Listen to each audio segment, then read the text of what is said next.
জগদ্ধাত্রীকে মেরে ফেলার চেষ্টা করছে গুন্ডা পান্ডারা। কে ভাড়া করেছে এই গুন্ডা পান্ডা এবং বৈদেহী মুখার্জির মুখে ঝামা ঘষে দিল কৌশিকী মুখার্জি, এরই বিস্তারিত জানবো আজকের এই ভিডিওতে। তাই ভিডিওটি লাইক দিয়ে সম্পূর্ণ দেখতে থাকুন।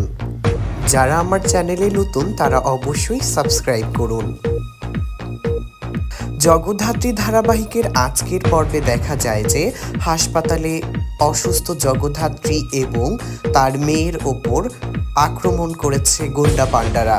কারা ভাড়া করেছে এই গুন্ডাকে বাসার সবাই জেনে গেছে কে করেছে এই কাজ।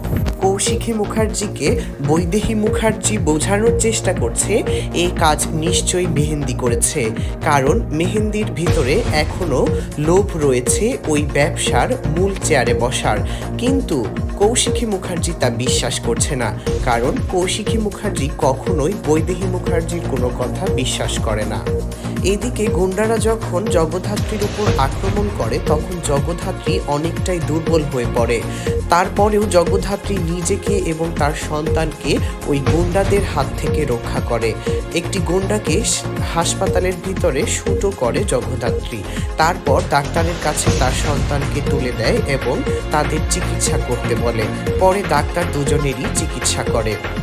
এদিকে বাসায় বৈদেহী মুখার্জি বারবার বলছে কেন কৌশিকী মুখার্জি তার চেয়ারটি বৈদেহী মুখার্জির সন্তান উৎসবের জন্য ছেড়ে দিচ্ছে না, কেন তারা ওই পরিবারের সদস্য হয়েও চেয়ারে বসতে পারছে না।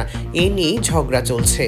ভিডিওটি দেখার জন্য সবাইকে অনেক ধন্যবাদ জানাচ্ছি। যারা আমার চ্যানেলে নতুন সাবস্ক্রাইব করুন এবং লাইক কমেন্ট করে পাশেই থাকুন।